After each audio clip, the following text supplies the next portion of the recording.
السلام علیکم ورحمۃ اللہ وبرکاتہ۔ حضرات محترم، آج کی اس ویڈیو کے اندر ہم گفتگو کریں گے وقف بورڈ بل کے حوالے سے جو ابھی پاس ہو گیا ہے، اور یہ سراسر دیکھا جا رہا ہے کہ یہ مسلمانوں کے خلاف ہے۔ اور افسوس کی بات یہ ہے کہ بی جے پی سرکار تو خیر لگتی ہی یہ ہے کہ یہ مسلمانوں کے مخالف سرکار ہے،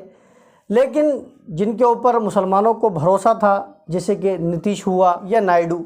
لوگوں کو لگتا تھا مسلمانوں کو کہ یہ مسلمانوں کے فیور میں رہتے، لیکن آج جب وقف بل کی بات چل رہی ہے اور صدن کے اندر یہ منظوری دینی تھی کہ یہ بل پاس ہونا چاہیے یا نہیں ہونا چاہیے، تو مسلمانوں کا مان غالب یہ تھا کہ یہ جو دو لوگ ہیں، نتیش بابو ہوا یا نائیڈو صاحب ہوئے، یہ مسلمانوں کے خلاف ووٹ نہیں کریں گے۔ لیکن آپ دیکھیے کہ ان لوگوں نے یہ دکھا دیا ہے کہ ہم بھی مسلمانوں کے مخالف ہی ہیں۔ حالانکہ یہ دیکھنے کو مل رہا ہے کہ جو ان کی سرکار کے اندر مسلمان کینڈیڈیٹ تھے، جو ان کے مسلمان نیتا تھے، ان میں سے کئی لوگوں نے استعفیٰ دے دیا ہے۔ تو اب مسلمانوں کو جاگنا چاہیے، مسلمانوں کو ہوش کے ناخن لینا چاہیے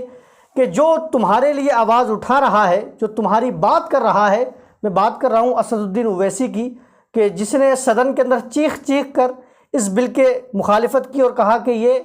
بل پاس نہیں ہونا چاہیے۔ لیکن جہاں پر سارے کے سارے متفق ہو اس بات کے اوپر وقف بورڈ بل بننا چاہیے، تو وہاں پر اسد الدین اویسی کی نہیں چل پائی۔ تو حضرات محترم، اب جو لوگ، بہت سے لوگوں کو میں دیکھتا ہوں کہ وہ یہ کہتے ہوئے نظر آتے ہیں کہ یہ جو اویسی ہے یہ بی جے پی کی بی ٹیم ہے، بہت سے لوگ بولتے ہوئے نظر آتے ہیں۔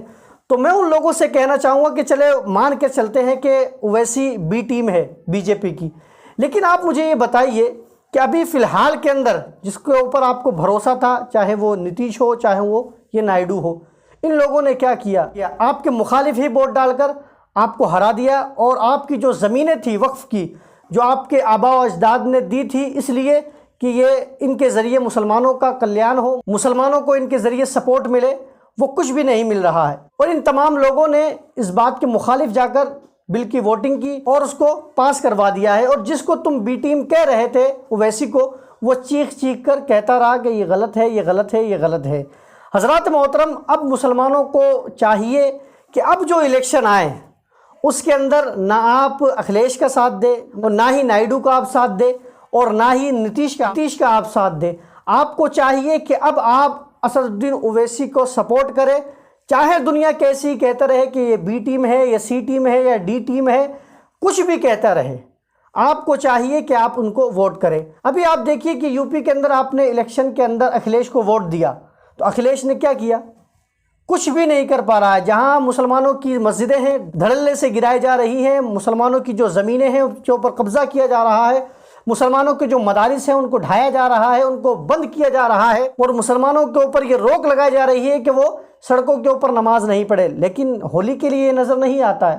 اور رام نومی کے اوپر جو جلوس نکلتا ہے اس کے اوپر یہ بات نظر نہیں آ رہی ہے۔ تو مسلمانوں کو ہوش میں آنا چاہیے کہ تمہارے سپورٹ کے اندر اور تمہارے ساتھ دینے کے لیے یہ لوگ نہیں ہیں، یہ لوگ اپنوں کا ہی ساتھ دیتے ہیں۔ تو اب آپ کو چاہیے کہ اب جب الیکشن آئے تو آپ لوگ متفق ہو کر اویسی کو ووٹ ڈالیں۔ کم از کم ہم ایک موقع تو اس بندے کو دے ہی سکتے ہیں کہ جب ہم نے ان لوگوں کو دیا ہے موقع، اور ان لوگوں نے ہمارے ساتھ کیا کیا ہے، ہماری پیٹھ کے اندر خنجر کھوپا ہے، تو ہمیں چاہیے کہ جو ہمارے لیے چلا رہا ہے، چیخ رہا ہے، ہم اس کا سپورٹ کریں۔ اور اب جو الیکشن آئیں گے انشاءاللہ عزوجل مسلمان جتنے بھی ہیں وہ کسی بھی سرکار کو ووٹ نہ ڈالیں، وہ اویسی کو ہی ووٹ ڈالیں۔ اور ہم مسلمان اس بل کی مخالفت کرتے ہیں، یہ بل سراسر ہم پر ظلم ہے، انصاف نہیں ہے۔